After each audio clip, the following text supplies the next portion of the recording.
ಜೈ ಶ್ರೀರಾಮ್. ನಾನಿವತ್ತು ನಿಮಗೆ ಆಲೂ ಕಾರ್ನ್ ಟಿಕ್ಕಿ ಮಾಡೋದನ್ನು ಹೇಳ್ಕೊಡ್ತೀನಿ ಫ್ರೆಂಡ್ಸ್. ಅದಕ್ಕೆ ಬೇಕಾಗಿರುವಂತಹ ಸಾಮಗ್ರಿಗಳು: ಸ್ವೀಟ್ ಕಾರ್ನ್, ಹಸಿಮೆಣಸಿನಕಾಯಿ, ಕೊತ್ತಂಬರಿ ಸೊಪ್ಪು, ಬೇಯಿಸಿರುವಂತಹ ಆಲೂಗಡ್ಡೆ, ಈರುಳ್ಳಿ, ಕಾರ್ನ್ ಫ್ಲೋರ್, ಗರಂ ಮಸಾಲ, ಧನಿಯಾ ಪುಡಿ, ಉಪ್ಪು ಹಾಗೂ ರೆಡ್ ಚಿಲ್ಲಿ ಪೌಡರ್. ಇದು ಈವ್ನಿಂಗಿಗೆ ಒಂದು ಒಳ್ಳೆ ಸ್ನ್ಯಾಕ್ಸ್ ಆಗಿರುತ್ತೆ ಫ್ರೆಂಡ್. ಇದು ಸಮ್ಮರ್ ಆಗಿರೋದ್ರಿಂದ ನಿಮ್ಮ ಮಕ್ಕಳು ಡಿಮ್ಯಾಂಡ್ ಮಾಡ್ತಾರೆ ಏನಾದರೂ ಮಾಡಿಕೊಡು ಅಂತ. ಸೊ ಇದನ್ನು ನೀವು ಮಾಡಿಕೊಟ್ರೆ ಅವರು ಖುಷಿ ಪಡ್ತಾರೆ. ಸೊ ಇದಾಗಿರುತ್ತೆ ಇವತ್ತಿನ ನನ್ನ ವಿಡಿಯೋ ಆಲೂ ಕಾರ್ನ್ ಟಿಕ್ಕಿ.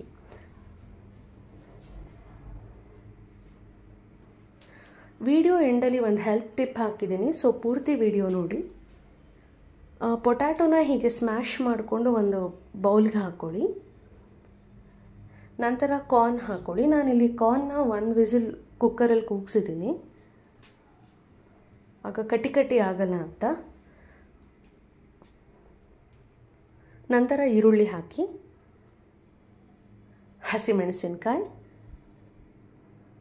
ಕೊತ್ತಂಬರಿ ಸೊಪ್ಪು, ರುಚಿಗೆ ತಕ್ಕಷ್ಟು ಉಪ್ಪು,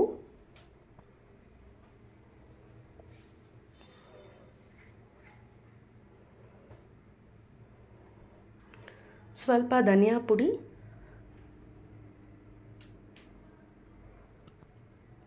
ಸ್ವಲ್ಪ ರೆಡ್ ಚಿಲ್ಲಿ, ಸ್ವಲ್ಪ ಗರಂ ಮಸಾಲ. ಇದನ್ನು ಹಾಕಿ ಸ್ವಲ್ಪ ಕಲಿಸ್ಕೊಳ್ಳಿ. ನಂತರ ಸ್ವಲ್ಪ ಕಾರ್ನ್ ಫ್ಲೋರ್ ಹಾಕ್ಕೊಳ್ಳಿ.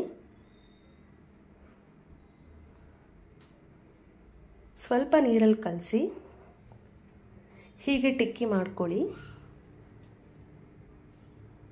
ನಂತರ ಒಂದು ದೋಸೆ ಪ್ಯಾನ್ಗೆ ಒಂದು 5-6 ಸ್ಪೂನ್ ಎಣ್ಣೆ ಹಾಕಿ, ನಿಮ್ಗೆ ಎಷ್ಟು ಬೇಕೋ ಅಷ್ಟು. ನಾನಿಲ್ಲಿ ಕಮ್ಮಿನೇ ಯೂಸ್ ಮಾಡಿದ್ದೀನಿ, ಡೀಪ್ ಫ್ರೈ ಮಾಡಿಲ್ಲ ನಾನಿಲ್ಲಿ. ನೀವು ಬೇಕಾದರೆ ಡೀಪ್ ಫ್ರೈ ಮಾಡ್ಕೋಬೋದು, ನೋ ಇಶ್ಯೂಸ್.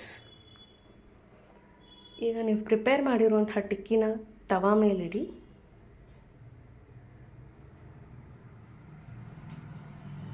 ಸಿಮ್ಮಲ್ಲೇ ಬೇಯಿಸಿ, ಯಾಕಂದರೆ ಜಾಸ್ತಿ ಫ್ಲೇಮಲ್ಲಿ ಬೇಯಿಸಿದ್ರೆ ಗರಿ ಆಗುತ್ತೆ, ಬಟ್ ಒಳಗಡೆ ಹಾಗೆ ಮೆತ್ತಗೆ ಇರುತ್ತೆ. ಹಾಗಾಗಿ ಸಿಮ್ಮಲ್ಲೇ ಬೇಯಿಸಿ.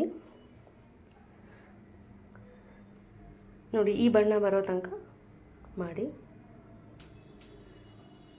ಆಲೂ ಟಿಕ್ಕಿ ರೆಡಿ ಆಗಿದೆ ಫ್ರೆಂಡ್ಸ್. ಆಲೂ ಕಾರ್ನ್ ಟಿಕ್ಕಿ. ಥೈರಾಯ್ಡ್ ಸಮಸ್ಯೆ ಇದ್ದವರು ಕೊತ್ತಂಬರಿ ಬೀಜನ ಬಾಣಲೆಯಲ್ಲಿ ಹುರಿಯಿರಿ. ನಂತರ ಅದನ್ನು ಒಂದು ಡಬ್ಬದಲ್ಲಿ ಸ್ಟೋರ್ ಮಾಡ್ಕೊಳ್ಳಿ. ಡೈಲಿ ರಾತ್ರಿ ಮಲಗೋಕ್ಕಿಂತ ಮುಂಚೆ ಅದನ್ನು ನೆನೆಸಿ ನೀರಲ್ಲಿ, ಬೆಳಗ್ಗೆ ಎದ್ದು ಆ ನೀರನ್ನ ಕುದಿಸಿ ಕೊತ್ತಂಬರಿ ಬೀಜವನ್ನು ಸೋಸಿ ಕುಡೀರಿ. ಇದು ಥೈರಾಯ್ಡ್ಗೆ ರಾಮಬಾಣ.